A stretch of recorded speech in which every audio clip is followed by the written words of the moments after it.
जय हिंद फ्रेंड्स, मैं मंजीत चौहान अपने YouTube channel M S defence में आपका स्वागत करते हैं। यदि आप किसी भी कॉम्पिटेटिव एग्जाम जैसे इंडियन एयरफोर्स, कोस्ट गार्ड आदि एग्जाम की तैयारी कर रहे हैं, यदि उसमें फिजिक्स से रिलेटेड कोई भी क्वेश्चन पूछे जाते हैं तो आपका इस वीडियो में स्वागत है। इस वीडियो में हम कराएंगे टॉप 20 मोस्ट इंपॉर्टेंट क्वेश्चन जो हर एग्जाम में अक्सर पूछे जाते हैं, पूछे गए हैं। तो इस वीडियो को बिना स्किप के लास्ट तक अवश्य देखें। तो चलो वीडियो को स्टार्ट करते हैं। Question number first, hydrogen bomb which base hydrogen bomb is based on which of the following phenomenon। Hydrogen bomb निम्न में से किस घटना पर आधारित है?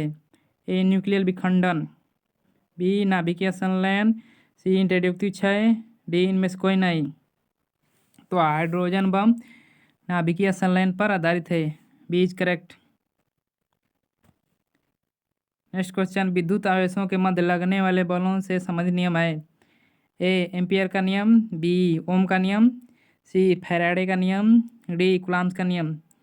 तो विद्युत आवेशों के मध्य लगने वाले बलों कूलाम्ब ने दिए थे, D is correct. Next question, गतिमान अवस्था से बद्ध ऊर्जा का कारण है। ए विद्युत क्षेत्र, बी चुंबक क्षेत्र, सी विद्युत क्षेत्र चुंबक क्षेत्र दोनों, डी इनमें से कोई नहीं। तो गतिमान अवस्था से बद्ध ऊर्जा का कारण विद्युत और चुंबकीय क्षेत्र दोनों है, सी इज करेक्ट। नेक्स्ट क्वेश्चन, जब कंघी को सूखे बालों में रगड़ा जाता है तो यह छोटे छोटे कागज के टुकड़ों को आकर्षित करने लगती है, इसका कारण है। एक कंघी एक अच्छा चालक है, बी कागज एक अच्छा चालक है, सी आवेशित कंघी के कारण कागज के परमाणु ध्रुवित हो जाते हैं, डी कंघी में चुंबकीय गुण हो जाता है। तो सी इज करेक्ट, आवेशित कंघी के कारण कागज के परमाणु ध्रुवित हो जाते हैं। नेक्स्ट क्वेश्चन, एक कूलम्ब आवेश में इलेक्ट्रॉनों की संख्या का मान होता है। ए 5.46 × 10⁻29, बी 9.25 × 10⁻18, सी 1.6 × 10⁻19, डी 9 × 10⁻11।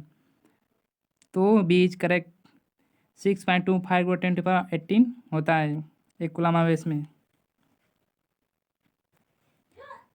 नेक्स्ट क्वेश्चन, समान परिमाण के दो आवेश एक दूसरे से r दूरी पर स्थित हैं और इनके मध्य कार्यरत बल F है। यदि आवेशों के मान आधे कर दिए जाएं एवं के मध्य की दूरी को दोगुनी कर दी जाए तो इनके मध्य लगने वाला नया बल होगा। ए F/8, बी F/4, सी 4F, डी F/16। तो F/16, D is correct. Next question, जब एकांक धन आवेश को समविभव सतह पर एक बिंदु से दूसरे बिंदु तक ले जाया जाता है तो आवेश पर कार्य किया जाता है, आवेश द्वारा कार्य किया जाता है। सी किया गया कार्य नियत रहता है, डी कोई कार्य नहीं किया जाता है। जब एकांक आवेश को समविभव की सतह पर ले जाता है तो कोई कार्य नहीं किया जाता है, D is correct. Next question, एक आदर्श चालक के समवर्ती बाहरी किसी बिंदु पर विद्युत क्षेत्र होता है। ए सतह के समांतर, बी शून्य, सी सतह के लंबवत, डी किसी भी दिशा में हो सकता है।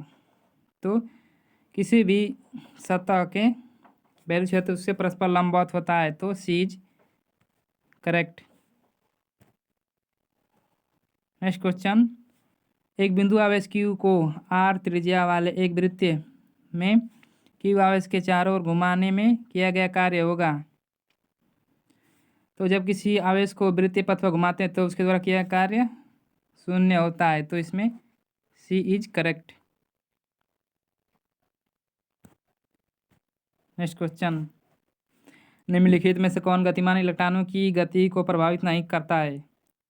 ए गति की दिशा में लागू इलेक्ट्रॉन क्षेत्र, बी गति की दिशा में लागू चुंबकीय क्षेत्र, सी गति की दिशा के लंबवत विद्युत क्षेत्र, सी गति की दिशा के लंबवत चुंबकीय क्षेत्र। तो बी इज करेक्ट, गति की दिशा में लागू चुंबकीय क्षेत्र गतिमान इलेक्ट्रॉन को प्रभावित नहीं करता है, तो बी इज करेक्ट।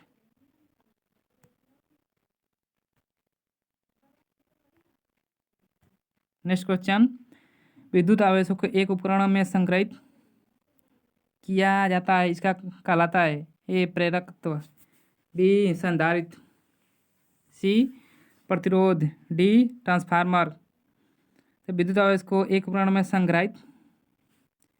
संधारित्र में होता है तो कैपेसिटर, तो इसमें B is correct.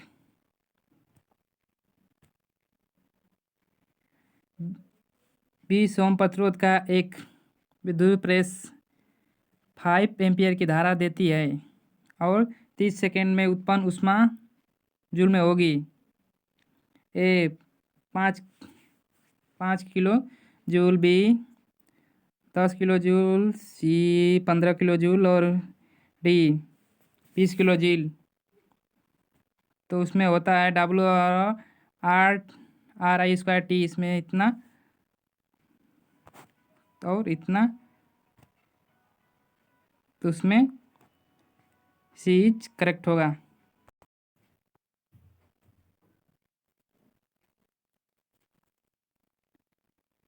Next question, यदि किसी विशिष्ट पदार्थ का विद्युत प्रतिरोध अचानक शून्य हो जाता है तो पदार्थ कहलाता है ए अतिचालक, बी अर्धचालक, सी चालक, डी कुचालक। यदि किसी विशिष्ट पदार्थ का विद्युत प्रतिरोध अचानक शून्य हो जाता तो वह सुपर कंडक्टर या अतिचालक कहलाता है, ए इज करेक्ट।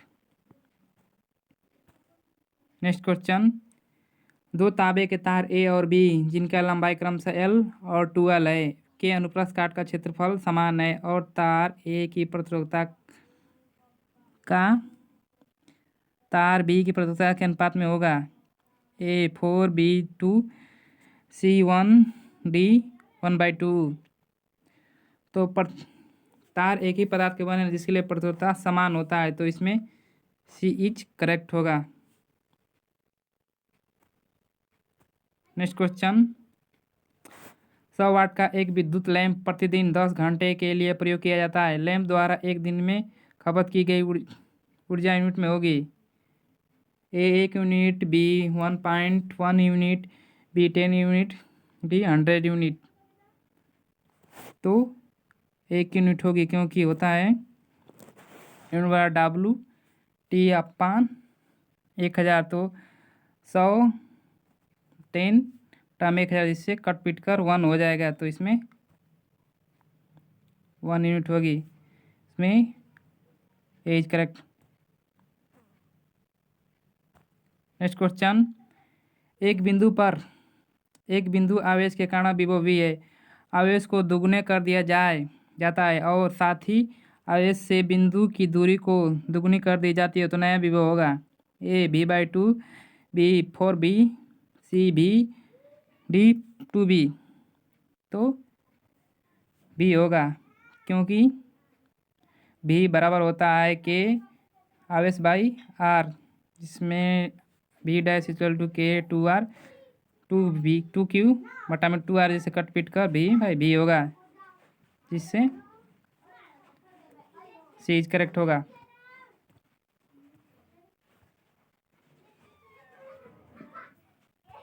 नेक्स्ट क्वेश्चन, एक तार का प्रतिरोध 10 ओम है, यदि इसे 10 गुने खींचा जाता है तो नया प्रतिरोध होगा, एक 1 ओम, बी 10 ओम, सी 100 ओम, डी 1000 ओम। तो इसमें डी इज करेक्ट 1000 ओम होगा क्योंकि R dash equal to N² into R होता है, जिसमें R डैश इक्वल टू 10⁻², पूरे 10 इसमें मल्टीप्लाई करेंगे तो आ जाएगा 1000 ओम। तो इसमें डी इज करेक्ट होगा। नेक्स्ट क्वेश्चन, वीडियो पसंद है प्लीज़ लाइक, शेयर और कमेंट और सब्सक्राइब करना ना भूलें। जय हिंद दोस्तों।